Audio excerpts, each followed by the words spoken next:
जीवन एक मेला है जिसमें सुख दुख के झमेले लगे रहते हैं। हर व्यक्ति के जीवन में एक ऐसा कठिन समय भी आता जब व्यक्ति निराश हो जाता है। ऐसे समय पर यदि धैर्य से काम लिया जाए और खुद को प्रेरित करके रखा जाए तो सफलता भी आपकी दहलीज पर दस्तक देती है। भगवान श्री कृष्ण ने श्रीमद्भागवत गीता जी के निर्मल ज्ञान प्रकाश से पार्थ की परेशानियों का तमस मिटाया था, के माध्यम से आप कठिन समय में प्रेरणा से भर देने वाले श्री कृष्ण के विचारों को पढ़ पाएंगे। अपनी इच्छा की शक्ति से अपने आप को नया आकार दें। अपने आप को कभी भी स्वेच्छा से नीचा न होने दें। जिन्होंने खुद को जीत लिया है उनके लिए इच्छा एक मित्र है, लेकिन यह उन लोगों का दुश्मन है जिन्होंने अपने भीतर आत्मा को नहीं पाया है।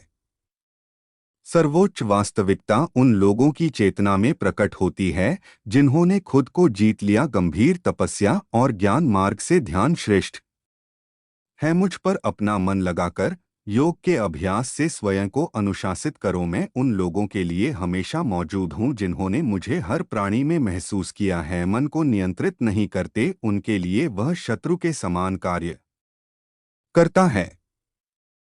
जन्म लेने वाले के लिए मृत्यु उतनी ही निश्चित है जितना कि मृत होने वाले के लिए जन्म लेना। इसीलिए जो अपरिहार्य है उस पर शोक मत करो। प्रबुद्ध व्यक्ति के लिए गंदगी का ढेर, पत्थर और सोना सभी एक समान हैं।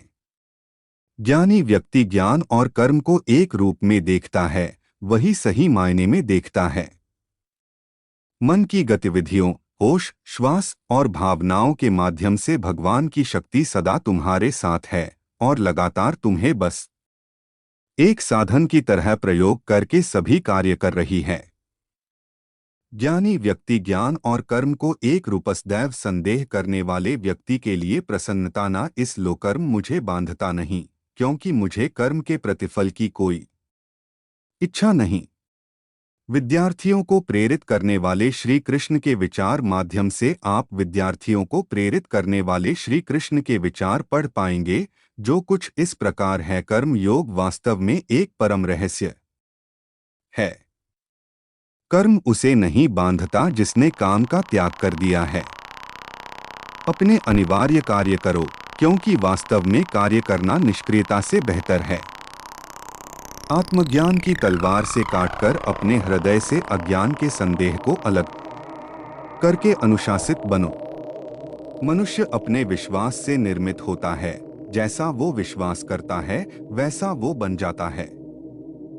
इस जीवन में मनुष्य न तो कुछ खोता है और न ही कुछ व्यर्थ होता है।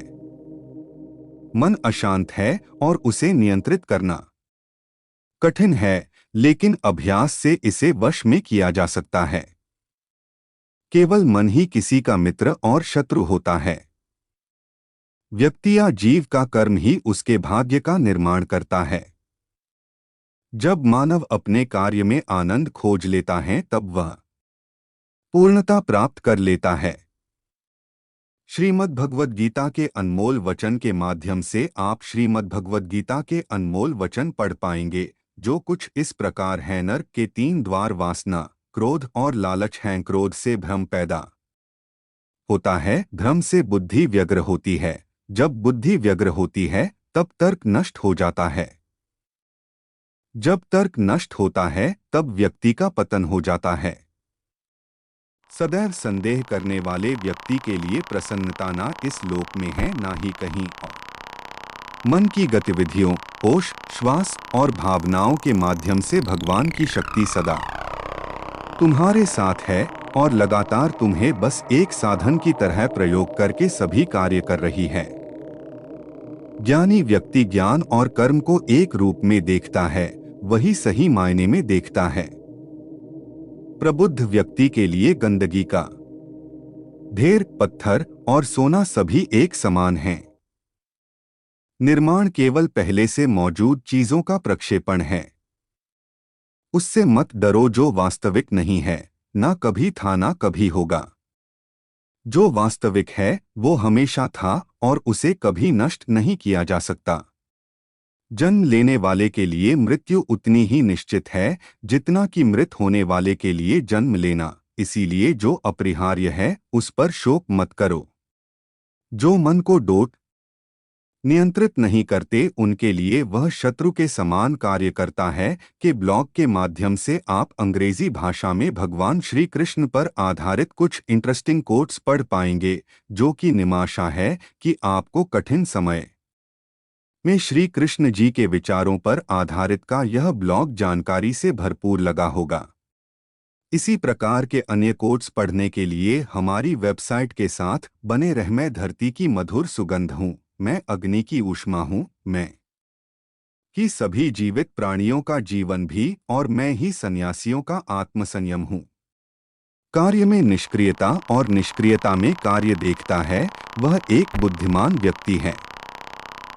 मेरी कृपा से कोई सभी कर्तव्यों का निर्वाह करते हुए भी बस मेरी शरण में आकर अनंत अविनाशी निवास को प्राप्त करता है।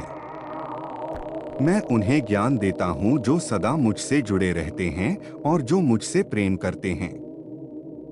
प्रेरित मंत्र ब्रह्मसर धावा, चला भाजी बायस भय, पावा धरी निज रूप गयो पितु पाही, राम विमुख राखा तेही नाही भा निरास उपजी मंत्रासा, रघुपति चित्रकूट बसी नाना, चरित किए श्रुति सुधा समाना बहुरी राम अस मन अनुमाना, होई ही भीर सभी मोहि जाना नमामि, भक्त वत्सलं कृपालु शील कोमल भजामि ते पदाम्बुजम। अर्थात हे निषाद, तुमको अनंत काल तक शांति न मिले, क्योंकि तुमने प्रेम प्रणयक्रिया में लीन असावधान क्रौच पक्षी के जोड़े में से एक की हत्या कर दी। वाल्मीकि के क्रोध और दुहक से निकला हुआ यह संस्कृत का पहला श्लोक। माना वाल्मीकि कृत रामायण का नाम तो रामायण ही है और तुलसी कृत रामायण का नाम रामचरित मानस है।